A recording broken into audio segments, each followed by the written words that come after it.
primeiramente a gente vai trabalhar um pouquinho com o nosso entendimento.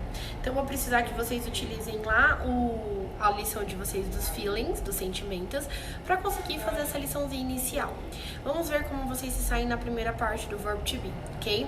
Então, eu vou fazer tanto do English pro português e depois do português pro English, porque o seu cérebro, ele tem que se adaptar com as duas línguas, né? E isso a gente tem que fazer logo desde o início, desde a primeira gramática, porque para nós é uma gramática, mas pro cérebro é um entendimento de uma nova língua. Ele não entende que isso é uma lição, que isso é um estudo. Ele vai entender que você tá falando uma outra língua, que você tá querendo uma outra comunicação.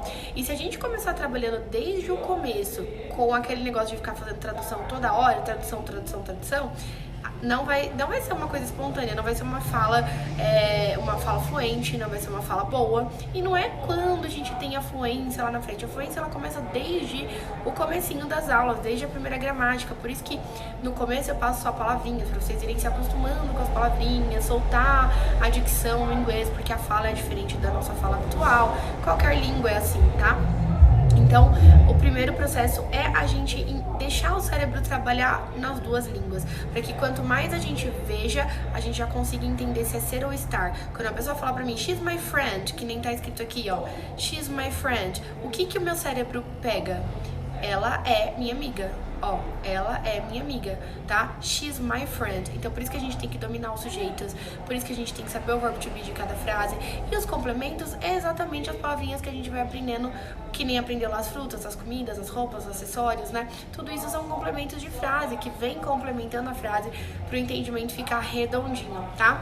Então, ó, she's my friend. Ela é minha amiga. You are tired. Você está cansado. Essas palavrinhas estão todas aprendidas já, então eu nunca passo nada de que eu não ensinei, tá? E se eu passar alguma coisa que eu não ensinei, eu ponho entre parênteses, que nem no slide tava mostrando lá, não lembro se era they are ou we are in beat. E aí eu coloquei do lado praia. Por quê? Porque eu ainda não passei essa palavra pra vocês, beat, né? Então eu coloquei do ladinho que é praia. Então assim, vocês não vão trabalhar com o inglês que vocês necessitem procurar um dicionário. Se vocês forem atrás do dicionário é porque vocês não estão se dando conta do que vocês estão aprendendo nas aulas, tá? Por exemplo, agora eu estou retomando, pegando a matéria dos sentimentos aqui. Porque pra dizer que vocês estão, né, com o sentimento tal, o sujeito tal, tá com o sentimento tal. Então é a hora de você ver se naquela matéria você se recorda bastante e não decorar, e sim estudar um pouquinho e aprender aquelas palavrinhas, tá bom? Bom, you are tired. Você está cansado. She is fine. Ela está bem. They are teachers. Eles são professores. Eu estou cansado. Então, ó, aqui é a tradução do inglês para o português. Então, vocês vão colocar do lado aqui, ó. Ela é minha amiga. Teacher, como você quer ela ou é ele? Por causa do she, ó. She é ela. You are tired. Você está cansado. She is fine. Ela está bem. They are teachers. Eles são professores. Eu estou cansado. Agora eu vou ter que fazer em inglês. Então, Ai, o homem não vê o eu estou, ele fala, ué, como que eu estou? É só você pegar o I. Qual é o verbo to be do I, que é ser ou estar? Am. E a palavrinha do sentimento que a gente aprendeu. I am tired. Eu estou cansado. Ou cansada. Ele está gripado. Está. Porque sempre quando a gente está vendo do inglês para o português, a gente consegue entender mais rápido.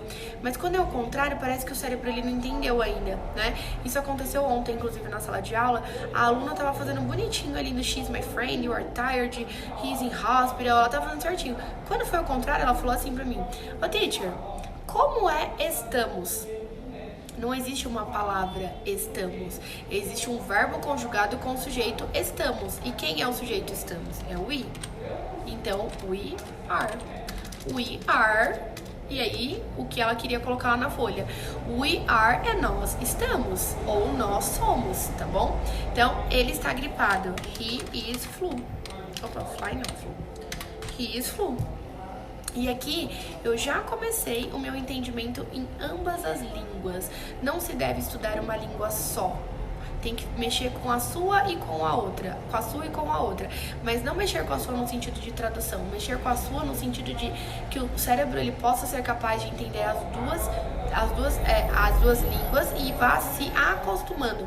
E isso é começar a trabalhar a ser bilíngue, com a bilinguidade, né? Como as escolas particulares às vezes fazem com os alunos, né? Sejam bilíngues, tudo que você for falar na sua língua, tenta falar na outra, né? E aí vai vindo aquele processo de entendimento. Então, o primeiro exercício que eu vou passar é dessa forma. Eu vou colocar do inglês pro português e do português pro inglês. E a única coisa que você vai precisar estudar é o sentimento se você não se lembra deles. E se você se lembra deles, mesmo assim você estuda as escritas. Porque esses dias eu peguei o aluno escrevendo assim, a palavra é like, que a gente ainda vai aprender, mas vocês conhecem essa palavra like, né? Porque dá um like, né? O like é o verbo gostar, né? A gente ainda não tá nessa gramática. E aí o aluno escreveu like, aí ele escreveu tired. Eu demorei pra entender o que era isso, tired, porque eu não li. Se eu tivesse feito a leitura com os lábios, eu teria entendido que o aluno tava querendo escrever isso aqui, ó. Então, o inglês ele é uma junção. Não adianta você estudar a gramática, estudar a escrita, não estudar a fala, ou estudar uma coisa, não estudar outra, porque uma hora você vai se enroscar. Então, você pode falar super bem inglês. Eu tenho alunos aqui que falam muito bem inglês. I am fine, no problem, teacher, I will have to go. Tomorrow I will be in my other house, in my apartment, I will buy a car. Sei lá, os alunos falam muito bem inglês, mas às vezes você pega o caderno dele e as escritas estão erradas, né? Hoje eu corrigi uma prova que tinha escritas erradas de alunos já do intermediário, só que não eram erros muito básicos. Ah, não, ele não prestou atenção nesse lado básico, não prestou atenção. Não é isso, é porque ele está em novas gramáticas, ele está se adaptando a novas escritas. Então, por isso que a gente não pode deixar o barco virar, sei lá como é que fala os ditados populares aí do Brasil, a canoa virar, deixar de andar, porque senão a gente não pega o processo realmente do inglês. E não é difícil, é uma questão de atenção e concentração, para que a gente consiga ter ali o objetivo que a gente merece, tá? Então, esse é o primeiro exercício. Agora, vamos para outra parte aqui do to be. E aí, a primeira parte do to be é a gente trabalhar com as frases afirmativas em ambas as línguas. A segunda parte é a gente começar a fazer as perguntas e as negativas do verbo to be, tá? No começo da explicação parece que é tudo uma loucura. Quando a gente começa a fazer os exercícios, tudo clareia, tá? Ou se existir ou se houver dificuldade, é pra me chamar, tá? Bom, então, agora a gente vai entrar na parte das perguntas do to be. Então eu pergunto... ela está no hospital. Eu faço uma afirmação, ó. She is in hospital. Ela está no hospital. E se eu quiser perguntar, ela está no hospital?